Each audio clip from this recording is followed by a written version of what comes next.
പ്രിയമുള്ളവരെ, അസ്ഥിക്കുഴകളെ സമർപ്പിച്ച് പ്രാർത്ഥിക്കാൻ പോവുകയാണ്. ഇപ്പോഴേ നിങ്ങളുടെ സന്ധിബന്ധങ്ങളില്ലേ, അതുപോലെ തന്നെ അസ്ഥിക്കുഴകൾ, ജോയിൻസിന് അവിടെ പെയിനുള്ളവർ അവിടെ കൈവെക്കേണ്ടതാണ്. മുട്ടിലായാലും ശരി, കണ്ണയ്ക്കായാലും ശരി, എവിടെയായാലും എവിടെയാണ് വേദന ഉള്ളത് അവിടെ കൈവെക്കണം. കൈ എത്തണില്ലെങ്കിൽ ഒരു കാലെങ്കിലും കൊണ്ട് പാദത്തെങ്കിൽ, ഒരു പാദത്തിൻ്റെ ജോയിൻസിൽ പെയിനാണെങ്കിൽ നിങ്ങൾ കർത്താവിൻ്റെ നാമത്തിൽ മറ്റേ പാദം കൊണ്ട് അവിടെ സ്പർശിച്ചാൽ മതി. ആ നടുവേദന ഉള്ളവർ അവിടെ കൈവെക്കുക.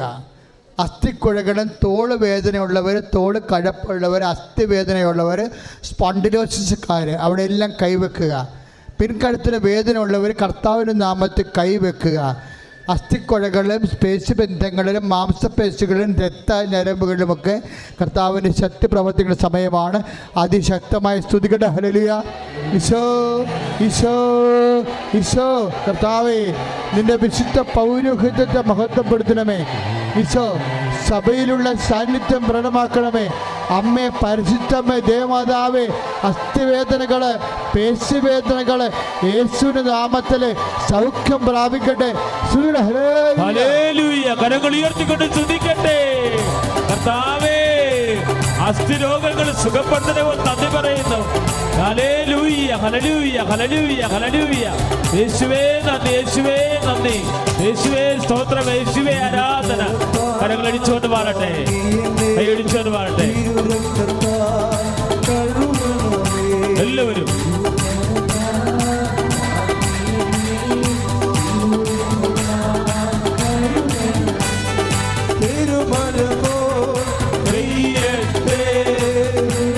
കരങ്ങൾ ഉയർത്തി അടിച്ചോട്ടെ, കൈകൾ ഉയർത്തി.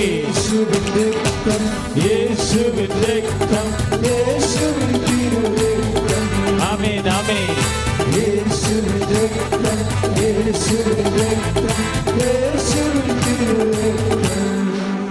പ്രിയ മക്കളെ, വയറിന് ഉദര രോഗങ്ങളെ കർത്താവ് സുഖപ്പെടുത്തുന്ന സമയമാണ്. ഈശോ കാണിക്കുന്ന ഓരോ അവയവങ്ങളാണ് അച്ഛൻ പ്രാർത്ഥനയ്ക്ക് വെക്കുന്നത്. ഇപ്പോഴും ഉദര രോഗങ്ങളുള്ളവരുണ്ട്. ഉദര രോഗങ്ങളെന്ന് പറയുമ്പോൾ ഉള്ളിലെ വേദനയുള്ളവർ, ഉള്ളിലെ ക്യാൻസർ ഉള്ളവർ, അതുപോലെ തന്നെ ഉള്ളിലെ കുടലിൽ പുണ്ണുള്ളവർ, അൾസർ രോഗികൾ, അത് കുടലുമായിട്ട് ബന്ധപ്പെട്ട് മറ്റ് രോഗങ്ങളുള്ളവർ, ഭക്ഷണം കഴിച്ചാൽ പെട്ടെന്ന് വയറ് വീർക്കുന്നവരുണ്ടാകും. ചിലപ്പോൾ ഉദരത്തിൽ നീര് കെട്ടി കിടക്കുന്നവരുണ്ടാകും. ഉദരത്തിലെ ആന്തരിക അവയവങ്ങൾക്ക് ഏതെങ്കിലും ഡാമേജ് ഉള്ളവരുണ്ടാകും. അതിൻ്റെ പേര് നീരുള്ളവരുണ്ടാകും. അതുകൊണ്ട് ഉറക്കമില്ലാത്തവരും ഭക്ഷണം കഴിക്കാൻ പറ്റാത്തവരുണ്ടാകും. ദയവായി ഉദര രോഗികൾ അവരുടെ കൈകൾ ഉദരത്തെ വെച്ചുകൊണ്ട് ശ്രുതികട്ടെ, എല്ലാവരും ശ്രുതികട്ടെ. കർത്താവേ, കർത്താവേ, ഉദര രോഗികളെ സ്പർശിക്കണമേ കർത്താവേ. ഉദര രോഗികളെ സ്പർശിക്കണമേ കർത്താവേ. ഉദര രോഗികളെ സ്പർശിക്കണമേ കർത്താവേ. ഉദര രോഗികളെ കർത്താവേ. ഉദരത്തിന് അടി കൊണ്ടവര്, ഹേമം കൊണ്ടവര്, ആന്തര അവയവത്തിന് കർത്താവെ കേടുപാട് വന്നവര്, മാരക രോഗികളെ യേശുവിന്റെ നാമത്തില് സൗഖ്യം പ്രാപിക്കണേ. Hallelujah hallelujah. കർത്താവേ, ഉദര രോഗങ്ങൾ സൗഖ്യപ്പെടുത്തണേ ഓർത്ത്, മാരക രോഗങ്ങൾ സൗഖ്യപ്പെടുത്തണേ ഓർത്ത് ഞങ്ങളങ്ങ് ആരാധിക്കുന്നു, സ്തുതിക്കുന്നു കർത്താവേ. ഹല്ലേലൂയ. ഈശോയെ സ്തുതിക്കുന്നു, ആരാധന. ആമേൻ. എല്ലാവരും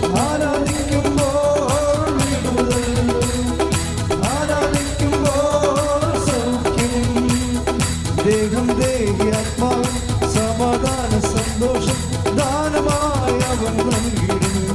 ചേർന്ന് പാടാം. ദേഹം ദേഹി ആത്മാവ് സമാധാന സന്തോഷം ദാനമായി അവൻ നൽകിയിടുന്നു.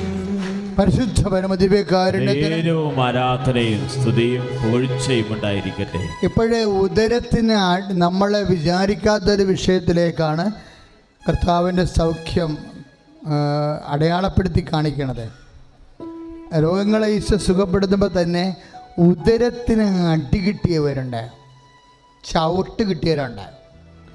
അടിയും ചവിട്ടും ഹേമവും അല്ലെങ്കിൽ ഉദരം തട്ടി വീണവർ, അവിടെ അക്കാലങ്ങളിൽ അതങ്ങനെ സംഭവിച്ച സമയത്ത് ചെറിയ കറുപ്പ് നിറവും ചെറിയ വയലറ്റ് നിറവും ഉണ്ടായിരുന്നു.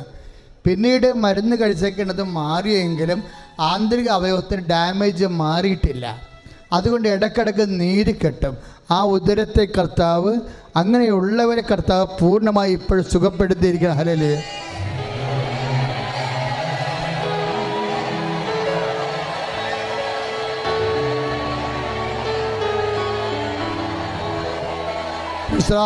Praise the Lord. ഹൃദയ രോഗികളെ, കരൾ രോഗികൾക്ക് വേണ്ടി പ്രാർത്ഥിക്കേണ്ട സമയമാണ്. കിഡ്നി രോഗികൾ, തൈറോയിഡ് രോഗികൾ, ടോൺസിൽ രോഗമുള്ളവർ, അതുപോലെ തന്നെ നടുവേദനക്കാർ,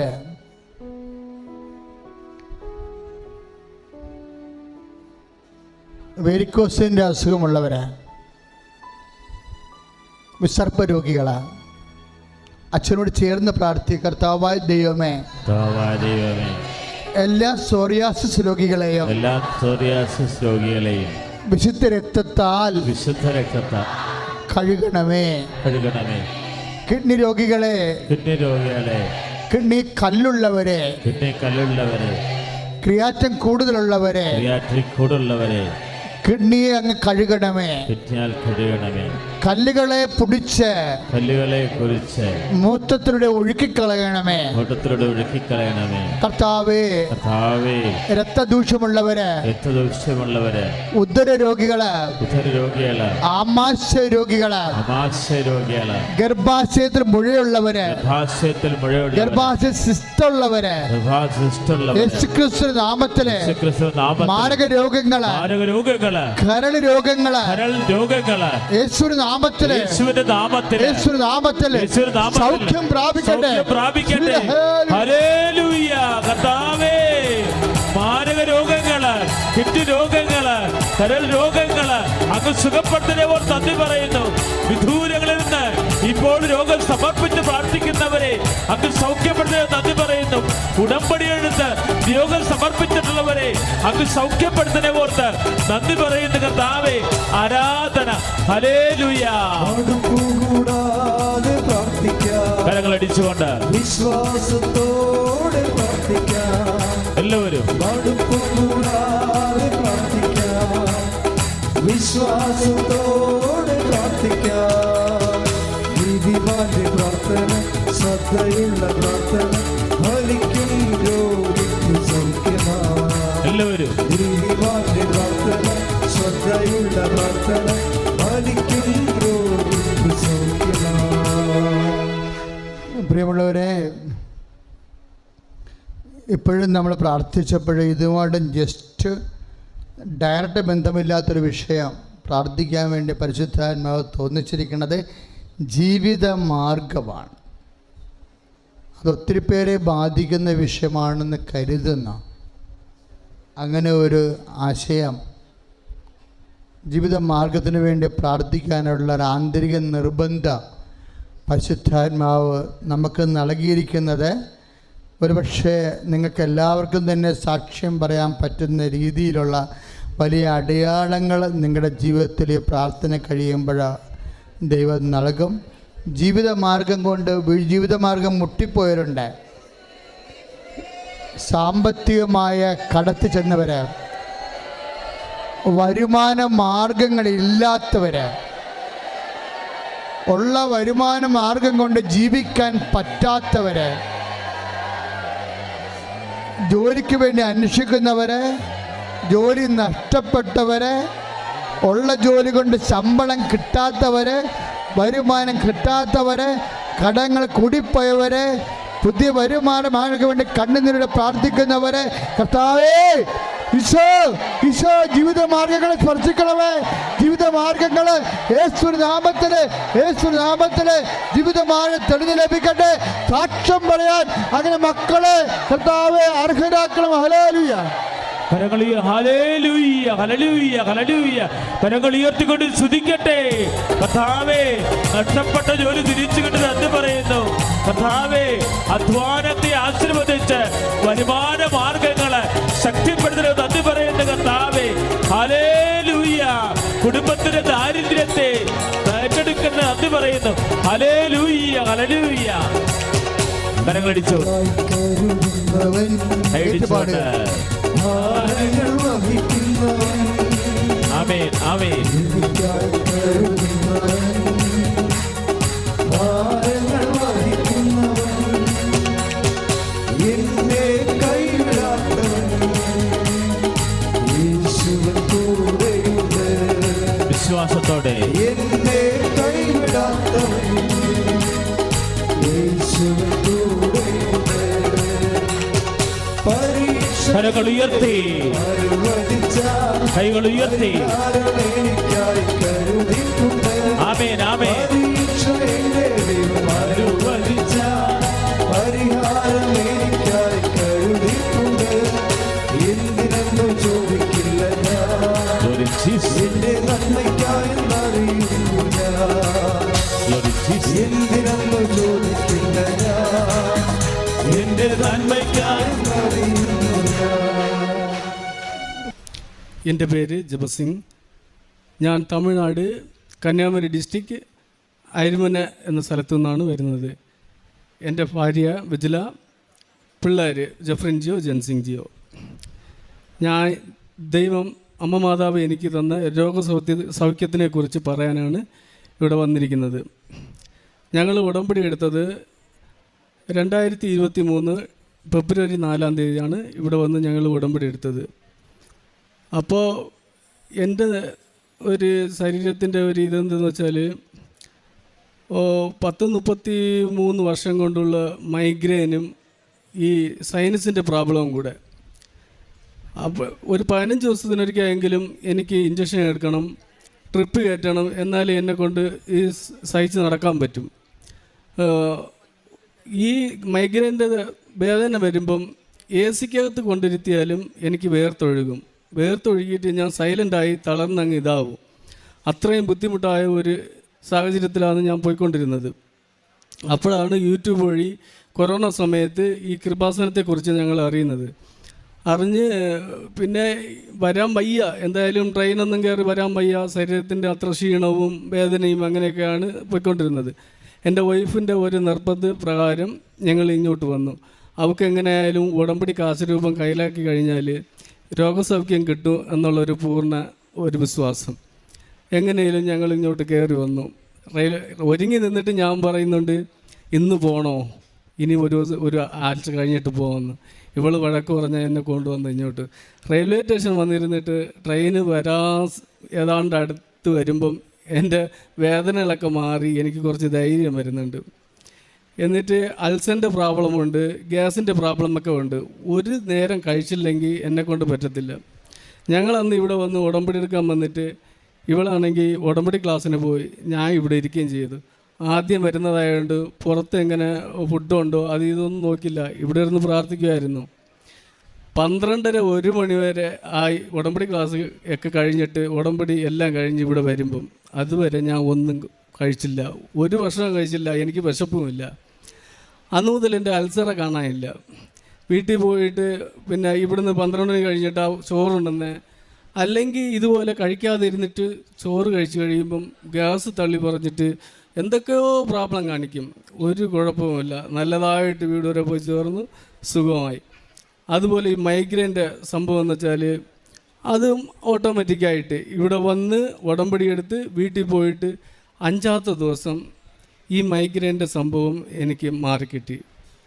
ഈ സൈനസ് പ്രോബ്ലം എന്ന് വെച്ചാൽ 1 സെക്കൻഡ് വേദന കുറവില്ല. വേദന എന്ന് വെച്ചാൽ അങ്ങനത്തെ വേദന. മൂക്കൊലിപ്പ് അതുപോലെ. രാത്രി കിടക്കുമ്പോൾ കിടക്കാം, പക്ഷേ കിടന്ന് എണ്ണിക്കുമ്പം നിന്നിരിക്കാൻ പറ്റത്തില്ല. മൂക്കുന്ന് ഒഴുകി അങ്ങ് പായും. തലയുടെ ഈ ചുവട്ടിൽ വലിയൊരു തുണി വെച്ചിട്ടാണ് കിടക്കുന്നത്. രാവിലെ എണ്ണിട്ടെല്ലാം പിടിക്കാം, ഇത് മൊത്തം നിറയും, പിന്നെ സ്ഥലമില്ല, അതുപോലെ ആവും.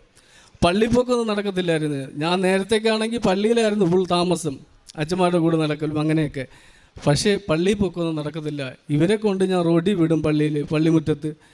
അത് കഴിഞ്ഞിട്ട് വിളിക്കും, കുർബാന കഴിഞ്ഞിട്ട് എടുത്തുകൊണ്ട് വരും. അങ്ങനത്തെ രീതിയിലാണ് പോയിക്കൊണ്ടിരുന്ന സംഭവം. അപ്പോൾ ഡോക്ടറെ അടുത്തൊക്കെ പോയി നോക്കുമ്പം എന്തൊക്കെ കഷായം, ആശുപത്രിയിൽ പിന്നെ ഹോമിയോപതി ആണെങ്കിൽ 4 കൊല്ലം, അലോപ്പതി ആണെങ്കിൽ ENT ഡോക്ടറെ കണ്ടിട്ട് സ്പ്രേ അടിക്കൽ, ഇങ്ങനെയൊക്കെ ഭയങ്കര നടന്നുകൊണ്ടിരുന്നു. ആയുർവേദമാണെങ്കിൽ പിന്നെ മണപ്പിക്കൽ, അങ്ങനെ ആവി പിടിക്കൽ, ഇതൊക്കെ അവർ പറയുന്ന സംഭവമല്ല. യൂട്യൂബ് നോക്കിയിട്ട് അത് സംഭവം വേറെ. ഈ അടുക്കള അലമാരി മൊത്തം ഇവൾ കഷായം ഇടുന്ന ഈ സാധനങ്ങളേ ഉള്ളൂ. കഷായം ഇട്ടിട്ട് ഇവൾ തളർന്നു. അങ്ങനത്തെ രീതിയിലാണ് പോയിക്കൊണ്ടിരുന്നത്. ലാസ്റ്റിൽ വേദന സഹിക്കാൻ പോയത് ഞാൻ ഒരു ഡോക്ടറെ കണ്ട് എങ്ങനെയെങ്കിലും ഒന്ന് ഇത് സഹായിക്കാൻ പറ്റുമോ ചോദിച്ചപ്പോൾ പുള്ളി പറയുകയാണ്, ഇത് ഓപ്പറേഷൻ ചെയ്യേണ്ട കേസാണ്, ഓപ്പറേഷൻ ചെയ്താലും സക്സസ് അല്ല, 5 കൊല്ലം കഴിഞ്ഞ് പിന്നെയും വരും. എന്നിട്ടോ പിന്നെ ഇതിന് വലിയ ട്രീറ്റ്മെൻറ്റും ഉണ്ട്. കിംസിലല്ലെങ്കിൽ വെല്ലൂർ, അവിടെ പോകാൻ ആ പഠിച്ച കൊട്ടാനും നമ്മളെ കൊണ്ട് കഴിയത്തില്ല, അതുപോലെ പൈസ ചിലവുമെന്ന്. ഇവിടെ ആണെങ്കിൽ കൂലിപ്പണി ടാപ്പിങ്ങാണ് ചെയ്യുന്നത്. അങ്ങനെ ഇത് ചെയ്തുകൊണ്ടിരുന്നു. അപ്പോൾ ഇത് നമുക്കൊന്നും ഇനി സാഹചര്യമില്ല, അങ്ങനത്തെ രീതിയിലാണ് ഇവിടെ വരുന്നത്. ഇവിടെ വരുമ്പം പിന്നെ ആദ്യം ഞങ്ങൾ വീട്ടിൽ പോയപ്പം ഈ വിശുദ്ധ വസ്തുക്കളൊക്കെ ഉപയോഗിക്കാൻ തുടങ്ങി, പ്രാർത്ഥന തുടങ്ങി, കുടുംബ പ്രാർത്ഥന തുടങ്ങി, കുമ്പസാരിക്കാൻ തുടങ്ങി, ഉടമ്പടി തേയില ഇടാൻ തുടങ്ങി, ഉപ്പ് തേനൊക്കെ ഉപയോഗിക്കും. ഉപ്പും തേനും ഇല്ലെങ്കിൽ എന്നെ കൊണ്ട് പറ്റത്തില്ല. എൻ്റെ പിള്ളേർ ഇവരൊക്കെ ചിരിക്കും. ഒരു ദിവസം ഉപ്പും തേനും തൈലം ഇല്ലെങ്കിൽ എന്നെ കൊണ്ട് പറ്റത്തില്ല, തിരക്കി കിടക്കും. അങ്ങനത്തെ മുളക് പൊട്ടിക്കും, ഉടമ്പടി എടുക്കാൻ പോകാമെന്ന്, അഥവാ താമസിച്ചു പോയാൽ അങ്ങനെ. അപ്പോൾ അങ്ങനെ ഇരിക്കുമ്പോൾ ഞാൻ മാതാവിൻ്റെ സ്വപ്നം കാണുന്നു. എങ്ങനെയെന്ന് വെച്ചാൽ ഞാൻ ഒരു സ്ഥലത്ത് വണ്ടി പോയിക്കൊണ്ടിരിക്കുകയാണ്. അപ്പോൾ ഒരു ട്രാഫിക്ക് വണ്ടി പതുക്കെ പോകുന്നു. ഇതെന്താ ഇങ്ങനെ ട്രാഫിക്കായി കിടക്കുന്നത്? ഞാനിങ്ങനെ എത്തി നോക്കുമ്പോൾ ഒരു പള്ളിപ്പെരുന്നാൾ കഴിഞ്ഞിട്ട് നമ്മുടെ പള്ളിയിലൊക്കെ ഈ സ്റ്റേജ് പ്രോഗ്രാം നടക്കുമല്ലോ, അത് ഈ റോഡ് സൈഡിലായിരുന്നു നടന്നുകൊണ്ടിരുന്നത്. ആ വണ്ടി ഈ സ്റ്റേജിൻ്റെ അടുത്തുകൂടെ പോകുമ്പോൾ ഞാൻ ഇങ്ങനെ എത്തി നോക്കുമ്പോൾ മാതാവിനെയാണ് കാണുന്നത്. ഈ ഗ്രേ കളർ മാതാവല്ല, നമ്മൾ ആ വരുന്ന വഴിയിലിരിക്കുന്നില്ലേ, ആ 14th ഓഡിറ്റോറിയത്തിൽ, ആ മാതാവാണ്. പക്ഷേ സമയക്കടികാരം ഇങ്ങനെ വച്ചിട്ടുണ്ടായിരുന്നു. എങ്ങനത്തെ കടികാരം എന്ന് വെച്ചാൽ നമ്മുടെ വീട്ടിലൊക്കെ പണ്ട് ഒരു ഈ സ്റ്റീൽ കളറിലുള്ള വലിയ ഒച്ച കേൾക്കുന്ന അലാരം വയ്ക്കുന്ന കടികാരമല്ലേ, അതാണ് വെച്ചിട്ട് നിന്നത്. അതുമുതൽ എനിക്ക് ചെറിയ മാറ്റങ്ങളൊക്കെ വരാൻ തുടങ്ങി. അത് കഴിഞ്ഞിട്ട് 2-3 ദിവസം കഴിഞ്ഞപ്പോൾ ജോസഫച്ചനെ സ്വപ്നം കണ്ടു. അതെങ്ങനെയെന്ന് വെച്ചാൽ എൻ്റെ സിറ്റൗട്ടിൽ കയറി വരുന്ന അച്ഛൻ വന്നിട്ട് ജസ്റ്റ് വന്നതാണ്. എന്തോ ഭയങ്കര ധൃതിയാണ്. ഒരു 3-4 പ്രാവശ്യം പറയുന്നുണ്ട്, ജസ്റ്റ് ഒന്ന് കയറിയതാണ്, എനിക്ക് ദൂരെ അങ്ങ് പോകണം, ജസ്റ്റ് ഒന്ന് കയറിയതാണ്, ഞാൻ പോയിട്ട് വരുമ്പോൾ തിരികെ ഇങ്ങോട്ട് കയറുമെന്ന്. പക്ഷേ ഇങ്ങനെ പറഞ്ഞിട്ട് അച്ഛൻ പോയി. എനിക്ക് പകുതി അസുഖം മാറാൻ തുടങ്ങി, ഈ സൈനസിൻ്റെ പ്രോബ്ലം. അങ്ങനെ ഇരിക്കുമ്പോൾ ഞാൻ വല്ലപ്പോഴും ഇവിടുത്തെ പറയും, 2-3 മാസമായി അച്ഛനെ കണ്ടില്ല, തിരിച്ചു വരാൻ. അപ്പം ഞാൻ പറയും, ഇതെന്താടാ വലിയ ദൂരത്തിലാണ് പോയത്, ഇതുവരെ ആളിനെ കണ്ടില്ലല്ലോ, ഇങ്ങനെ കളി പറയുകയും ചെയ്യും ഇടയ്ക്കിടയ്ക്ക്. അങ്ങനെ ഇരിക്കുമ്പോൾ 2023 ആദ്യമായിട്ടാണ് ഈ പ്രതീക്ഷിക്കുന്ന ഒരുക്ക പ്രാർത്ഥന വൈകുന്നേരം 6 മണിക്ക് തുടങ്ങുന്നത്. അപ്പം ഞാൻ തന്നെ കുളിച്ച് റെഡിയായി ഒരുങ്ങി ഈ പ്രതീക്ഷിക്കുന്ന ഒരുക്ക പ്രാർത്ഥനയ്ക്ക് ഇരിക്കും. ആ 1-ാം തീയതി 2-ാം തീയതി 3-ാം തീയതി ആയപ്പം അച്ഛനെ പിന്നെയും വൈകുന്നേരം സ്വപ്നം കാണുക എന്ന്. രാത്രി അച്ഛൻ തിരിച്ചു വരുന്നു. കുർബാനയ്ക്ക് ഇടുന്ന ഈ വസ്ത്രങ്ങളെല്ലാം ഇട്ടിട്ടാണ് വരുന്നത്. വലിയ സന്തോഷത്തിലാണ് വരുന്നത്. വന്ന് എനിക്ക് സൈനസ് ഉള്ള സ്ഥലത്ത് മൊത്തം ഈ തൈലം പൂശി എനിക്ക് വേണ്ടി പ്രാർത്ഥിച്ചിട്ട് വലിയ ചിരിച്ച് അങ്ങനെ അങ്ങ് പോകുന്നുണ്ട്. 3-ാം പക്കം ആയപ്പം എനിക്ക് ഇവിടെ നിന്ന് ഈ ഓപ്പറേഷൻ ചെയ്ത് എടുക്കണം, അങ്ങനെ ചെയ്യണം, ഇങ്ങനെ ചെയ്യണം പറഞ്ഞതെല്ലാം കൂടെ ഇത്രയ്ക്ക് ചോരയും പഴുപ്പും എല്ലാം കൂടെ ആയിട്ട് മൂക്കിൽ നിന്ന് ഞങ്ങൾ ഇളകി വന്നു. അതിൽ പിന്നെ രോഗം അങ്ങനെ പതുക്കെ ഈ വേദനയൊക്കെ മാറി അങ്ങ് പോയി. എന്നാലും ഞാൻ പല്ല് തേക്കുന്നത് മുതൽ കുളിക്കുന്നതും ഏത് ചൂടായാലും ചൂടുവെള്ളത്തിലാണ്. പല്ല് തേക്കുന്ന ചൂടുവെള്ളം, കുടിക്കുന്നതെല്ലാം ചൂടുവെള്ളം, ഏത് ചൂടായാലും. അങ്ങനെ പോയിക്കൊണ്ടിരിക്കുന്ന സമയത്ത് ഈ പേടി പിന്നെയും ഇത് അസുഖം മാറി, എന്നാലും ഒരു അച്ചാനയം ഇത് പിന്നെയും വരുമോ, പച്ചവെള്ളം കുടിച്ചാൽ ഇനിയും വെള്ളം വരുമോ, അങ്ങനത്തെ ഒരു രീതിയിൽ. പക്ഷെ അങ്ങനെ പോയിക്കൊണ്ടിരിക്കുമ്പോൾ ഈ ജനുവരി 14 നമ്മുടെ പള്ളിയിൽ നിന്ന് യൂത്തിനെയും കൊണ്ട് ഈ മൂന്നാറിന് പോകേണ്ട ഒരു സാഹചര്യം വന്നു. എനിക്ക് പേടിച്ചിട്ട് ഞാൻ പറഞ്ഞു വരുന്നില്ല, രാത്രി 10 മണി വരെ എങ്ങനെയായാലും ഈ ഒഴിവാക്കി കളയണമെന്ന് പറഞ്ഞിട്ട് അച്ഛനും എല്ലാവരും കൂടെ, പിന്നെ കൊച്ചു പിള്ളേരൊക്കെ ഉള്ളതുകൊണ്ട് ഞങ്ങളാരും പോയില്ലെങ്കിൽ വീട്ടുകാർ പിള്ളേരെ വിടത്തില്ലെന്ന് പറഞ്ഞിട്ട് എല്ലാവരും കൂടെ വിളിച്ച് നിർബന്ധപ്രകാരം ഞാൻ പോയിട്ട് രാവിലെ മൂന്നാർ പോയിട്ട് 7 മണിക്ക് കുളിച്ചത് ഐസ് വാട്ടറിൽ. അതിൽ പിന്നെ ഇന്ന് വരെ എനിക്ക് ഈ പച്ചവെള്ളത്തിലാ പല്ല് തേപ്പ്, കുളിപ്പ് 2-3 പ്രാവശ്യം കുളിക്കാം, അത്യാവശ്യം തണുത്ത വെള്ളം കുടിക്കാം, ഒന്നും ഒരു കുഴപ്പവുമില്ല. പിന്നെ ഈ പിള്ളേർക്കാണെങ്കിൽ അതുപോലെ. എൻ്റെ മൂത്ത മോന് ഇതുപോലെ മൈഗ്രെയിൻ്റെ പ്രോബ്ലം ഉണ്ടായിരുന്നു. സ്കൂൾ വാനിൽ കയറി പോകുമ്പോഴാണെങ്കിലോ വരുമ്പോഴൊക്കെ ഈ മണം കേട്ടാൽ, ഈ പുകയുടെ മണം, ഇങ്ങനെ അടഞ്ഞ വണ്ടിയിൽ കയറിയാൽ ഉടനെ തലവേദന ഉണ്ടാവും. സ്കൂൾ കഴിഞ്ഞ് അവൻ തിരിച്ചു വരുമ്പം ബാഗ് താഴെ വയ്ക്കാൻ സമയം കിട്ടത്തില്ല. കട്ടയിൽ അങ്ങ് കമന്ന് വീഴും ബാഗടക്കം. വീണിട്ട് 1 മണിക്കൂറൊക്കെ കഴിഞ്ഞിട്ട് തളർന്ന എണ്ണീക്കുന്നത്. എന്ന് എൻ്റെ അടുത്ത് പറയും, അപ്പോൾ വന്ന് എന്നെ വിളിച്ചുകൊണ്ട് പറഞ്ഞേ വാനിൽ ഞാൻ വരുന്നില്ല, ഒരു 3 കിലോമീറ്റർ ദൂരേ ഉള്ളൂ, എന്നാലും നമുക്ക് സമയം കിട്ടത്തില്ലല്ലോ. ഇവർ രണ്ടുപേരും ഇങ്ങനെ പറയും. ചില പിള്ളേർ രാവിലെ ആണെങ്കിൽ അങ്ങനെ കുളിച്ചതുപോലെ സ്പ്രേ അടിച്ചുകൊണ്ട് കയറുമ്പോൾ ഇവർക്ക് പിന്നെ അന്ന് ഗതികേടാണ്. അങ്ങനത്തെ ബുദ്ധിമുട്ടിൽ പോയിക്കൊണ്ടിരുന്നു. ഇവൻ ഉടമ്പടി തൈലം രാവിലെ നെറ്റിയിൽ ഇട്ടിട്ട് പോകും സ്കൂളിൽ. അതിനു മുമ്പ് 3-4 കൊല്ലം ഈ ഹോമിയോപ്പതി കൊലസേരത്തുള്ള ശാരദാകൃഷ്ണ ഹോമിയോ മെഡിക്കൽ കോളേജിലൊക്കെ പോയി കാത്തിരുന്നിരുന്ന് തളർന്ന് മരുന്നെടുത്തിട്ട് 3-ാം പക്കം ഇവൻ വന്ന് പറയുകയാണ്, അപ്പം നമ്മൾ ഇത്ര ദിവസം മരുന്നെടുത്തതെല്ലാം വേസ്റ്റ്, ഈ തൈലമാണ് ബെസ്റ്റ്. അങ്ങനെ 3-ാം പക്കം റെഡിയായി വരുന്നു. ഇപ്പം എത്ര ഐസ്ക്രീം കുടിക്കാം, ഏത് AC വേണമെങ്കിലും ഇരിക്കാം, ഒന്നും ഒരു കുഴപ്പമില്ല. സ്റ്റഡിക്കൊക്കെ ഇപ്പോൾ പോകുമ്പോൾ ഒരു ദിവസം ഫുൾ AC കളിലൊക്കെ വരുന്നത്, ഒരു കുഴപ്പമില്ല. അതുപോലെ ഇവന് ടോൺസിലിൻ്റെ പ്രോബ്ലം. ചെറിയ എന്തെങ്കിലും വെള്ളം കുടിക്കുന്നതിന് മുമ്പേ ഇങ്ങനെ വെക്കി നടക്കും. ഒരു 25 ഐസ്ക്രീം ഇപ്പം കൊടുത്താലും കുടിക്കും. അങ്ങനെ ഇതൊക്കെ ഈ വിശുദ്ധ വസ്തുക്കളാണ് ഉപയോഗിച്ചിട്ടാണ്. എൻ്റെ അടുത്ത് പറഞ്ഞു, ഇടയ്ക്ക് ഞാൻ സ്കൂളിൽ നിന്ന് വിളിച്ചുകൊണ്ട് വരുമ്പം ഇന്ന് ഒരു ചെറുക്കൻ സിപ്പപ്പ് വാങ്ങിച്ച് ഒന്ന് കുടിച്ചെന്ന്. ഞാൻ പറഞ്ഞു, ഇതൊക്കെ എന്തിനാണ് വാങ്ങിച്ച് കുടിക്കാൻ പോയത്, നിനക്കിത് ഉള്ളതല്ലേ, തിരിച്ചിത് വരുമല്ലോ. അങ്ങനെ അവൻ എൻ്റെ അടുത്ത് പറയുകയാണ്, ഉപ്പും തേനും ഉള്ളപ്പോൾ എന്തിനാണ് പേടിക്കുന്നതെന്ന്. നമ്മുടെ വീട്ടിലെ കൃപാസനത്തിലെ ഉപ്പും തേനും ഉള്ളപ്പോൾ എന്തിനാണ് പേടിക്കുന്നതെന്ന് എൻ്റെ അടുത്ത് ചോദിക്കുകയാണ്. അത്രയും വിശ്വാസമാണ് ഇവർക്ക്. പിന്നെ വേറെ ഒരുപാട് കാര്യങ്ങൾ നമുക്ക് കിട്ടിയിട്ടുണ്ട്.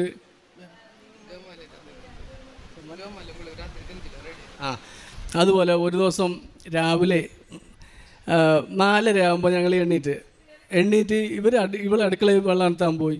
അപ്പോഴത്തേക്ക് കറണ്ട് പോയപ്പോൾ ഞങ്ങൾ ഈ കൃപാസന മാതാവിൻ്റെ ഫോട്ടോ വെച്ചിട്ടുണ്ട്, തൃതീയത്തിൻ്റെ ഫോട്ടോ വെച്ച് പ്രാർത്ഥിക്കുന്ന സ്ഥലം.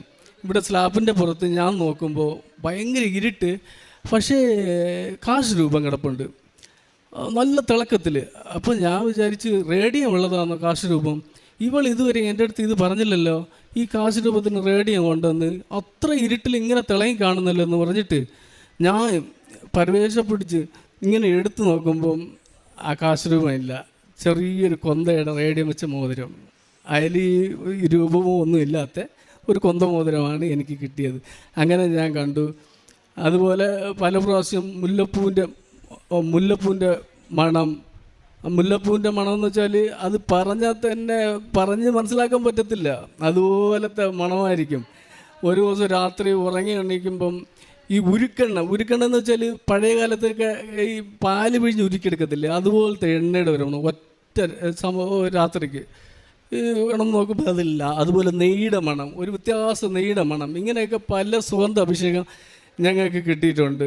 ഇവനാണെങ്കിൽ ഒരു ദിവസം രാവിലെ എണ്ണീറ്റ് 5 മണിക്ക് പഠിച്ചുകൊണ്ടിരിക്കുമ്പോൾ ഒരു 5:30 ആകുമ്പം എൻ്റെ അടുത്ത് പറഞ്ഞാൽ, അപ്പം ഒരു ഗ്രേ കളർ ആൾ ഇപ്പോൾ പോയതുപോലെ എന്നൊരു സൗണ്ട് ആ വാതിലിൽ കൂടെ ഒറ്റ ദിവസം അത് കണ്ടായിരുന്നു. അങ്ങനെ പല കാര്യങ്ങളും നമുക്ക് റെഡിയായി വരുന്നുണ്ട്. പക്ഷേ ഇപ്പോൾ എനിക്ക് ആരെങ്കിലും ഈ സൈനസ്, ഈ അലർജിയൊക്കെ മാറത്തില്ലെന്ന് പറയുമ്പോൾ ചിരിയാണ് വരുന്നത് കേൾക്കുമ്പോൾ. എല്ലാവരും പറയും, ഇതൊന്നും മാറത്തില്ല. ആരെങ്കിലും പറയുമ്പോൾ ഇങ്ങനെ സൈനസ് അലർജിയൊക്കെ പറയുമ്പം ഞാൻ അടുത്ത് കേട്ടോണ്ടിരിക്കുമ്പോൾ എനിക്ക് ചിരി വരും. യുവമാർ മണ്ടന്മാർ ഇങ്ങനെ പറയുന്നുണ്ട്. കൃപാസനത്തിൽ പോയതൊക്കെ മാറി കിട്ടുമല്ലോ. ഞാൻ ഉടനെ മാതാവിനെക്കുറിച്ച് പറയും, ഈ എനിക്കിങ്ങനെയൊക്കെ ഉണ്ടായിരുന്നു, ഇതിനേക്കാളും ഭയങ്കരമായിട്ടുള്ളതാണ് എനിക്ക്. തിരുവനന്തപുരത്ത് മഴ പെയ്താൽ 50 കിലോമീറ്റർ ഉണ്ട് ഞാൻ ഇരിക്കുന്ന സ്ഥലത്തേക്ക്. തിരുവനന്തപുരത്ത് മഴ പെയ്താൽ അന്ന് എനിക്ക് പാരസിറ്റമോൾ കഴിക്കണം. എന്നിട്ടോ പുതപ്പെടുത്ത് ബെഡ്ഷീറ്റ്, നല്ല കട്ടി ബെഡ്ഷീറ്റ് വേണം, പുതച്ചങ്ങനെ കിടക്കണം കുറേ സമയം, എൻ്റെ ദേഹം ചൂട് കയറ്റാൻ വേണ്ടിയിട്ട്. തണുത്ത് വിറയ്ക്കും. ഈ പൂച്ചയുടെ സ്വഭാവം പോലെയാണ് എൻ്റെ പച്ചവെള്ളം കണ്ട അലർജി. അങ്ങനെ ഇപ്പം ഇതെല്ലാം കഴിഞ്ഞ് നിൽക്കുകയാണ്. പക്ഷേ ഒരു നേരം ആഹാരം കഴിച്ചില്ലെങ്കിൽ കുഴഞ്ഞു പോകും.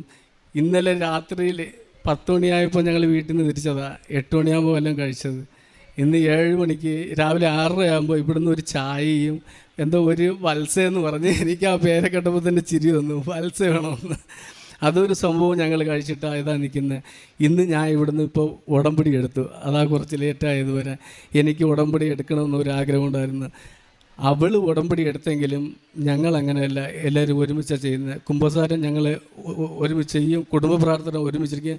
ഞാൻ ചിലപ്പോൾ എവിടെയെങ്കിലും പോയിട്ട് താമസിച്ച് വന്നാലും അത് ഇവർ വെയിറ്റ് ചെയ്തിരുന്നിട്ട് ഞങ്ങൾ ജോമാല ചൊല്ലി പ്രതീക്ഷീകരണ പ്രാർത്ഥന, ശയന പ്രാർത്ഥന എല്ലാം കഴിഞ്ഞിട്ട് ഞങ്ങൾ കിടക്കത്തുള്ളൂ, കാത്തിരുന്നിട്ട്. രാവിലെ അതുപോലെ അലാരം വെച്ചിട്ട് 4:30 എണ്ണീറ്റ് 5 മണിയാകുമ്പം ജപമാല തുടങ്ങും. 5:20 5:25 ആകുമ്പം ജപമാല പ്രതീക്ഷീകരണ പ്രാർത്ഥന എല്ലാം കഴിയും. 5:30 ഡെയിലി ബ്രെഡ്. ഇത് കഴിഞ്ഞിട്ട് എവിടെയെങ്കിലും പോകണമെങ്കിൽ പോവും, അല്ലെങ്കിൽ ചിലപ്പം അങ്ങ് കിടക്കും, അല്ലെങ്കിൽ ഞങ്ങൾ ബൈബിൾ വായിക്കും കുറച്ച് സമയം ഇങ്ങനെ. അപ്പോൾ ഞങ്ങൾ തമിഴാണ്, എനിക്ക് പറയാനും വായിക്കാനും അറിയാം മലയാളം, പക്ഷേ എഴുതാൻ അറിയത്തില്ല. ഞാൻ പഠിച്ചതൊക്കെ ഞങ്ങൾ തമിഴ്നാടല്ലേ. അപ്പോൾ ഇത് ബൈബിൾ ഇടയ്ക്കിടയ്ക്ക് ആദ്യം തുടക്കാലത്ത് ഇവിടെ വന്ന് ഉടമ്പടി എടുത്ത് പോയിട്ട് ബൈബിൾ തുറക്കുമ്പോൾ വരും ഇങ്ങനെ തമിഴ് ബൈബിളിൽ എഴുതിയിട്ടുള്ളത്, ഉന്നെ പടുകുളിയിലിരുന്ന് മീട്ടേൻ തൂക്കിനേൻ, നോയികളിൽ ഉന്നെ വിടുവിത്തേൻ, ഉന്നെ എനക്ക് പണിയുടെ പ്രിയവും എനക്ക് ധൂപം കാട്ടവും ഏർപ്പെടുത്തിനേൻ. അങ്ങനെ പറയുമ്പോൾ ഇതെന്താ, എനിക്ക് ശുശ്രൂഷ ചെയ്യാൻ അല്ലെങ്കിൽ ധൂപം കാട്ടാന്ന് വെച്ചാൽ എനിക്ക് 47 വയസ്സായി, ഇനി എവിടെ എടുക്കാനാ? അങ്ങനെയൊന്നും ഒരു ധാരണ ഉണ്ടായിരുന്നു. പക്ഷേ എൻ്റെ മക്കൾ രണ്ടും ഇപ്പോൾ അൽത്താരയിൽ ശുശ്രൂഷയാണ്. അൽത്താറ ശുശ്രൂഷയ്ക്ക് ഭയങ്കര ബ്രില്യൻ്റാണ്. ഇപ്പോൾ ഇവർ ഉണ്ടെങ്കിലേ കാര്യങ്ങളുള്ളൂ. അങ്ങനെ പിന്നെ ഞാൻ പറഞ്ഞ കാര്യങ്ങൾ ഇവരിപ്പോൾ പറയും. ഇവരെങ്ങനെ ഇപ്പോൾ നേരത്തെ എങ്ങനെ ഉണ്ടായിരുന്നു, ഇപ്പോൾ ഐസ്ക്രീമൊക്കെ എങ്ങനെ കുടിക്കും. അതുപോലെ ഇവൻ്റെ പഠിത്തക്കാരിയാവും. ഇത് പഠിത്തക്കാരി ഇത് കുറച്ച് ഡിലേ ആയിരുന്നു, ഡള്ളായിരുന്നു. ഇപ്പം 1ാമനാവും. അവനും അതുപോലെ. ഇനിയിപ്പോൾ ഇവരെ കൊടുക്കാം. ഇവൻ്റെ நேரமே எல்லாம் மேரேஜ் ஃபங்க்ஷனுக்கு போனால் ஐஸ்கிரீம் வைக்கும்போது அம்மா அப்பான்னு சொல்லுவாங்க, இவனுக்கு வைக்கண்டாம், சாப்பிட மாட்டான்னு.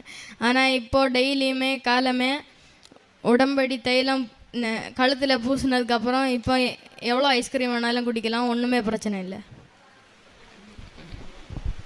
அப்பா சொன்னது உண்மை தான்.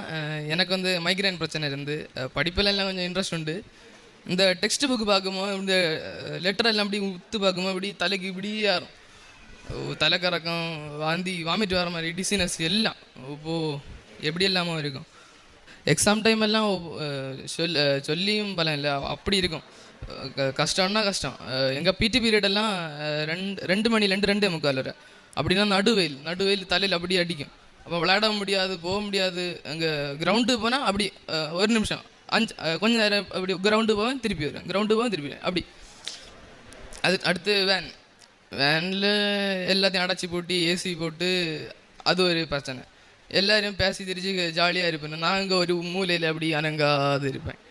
அப்படின்னா அனங்குனா ஒரு மாதிரி வரும். ஆல்ரெடி இந்த பிரச்சனை.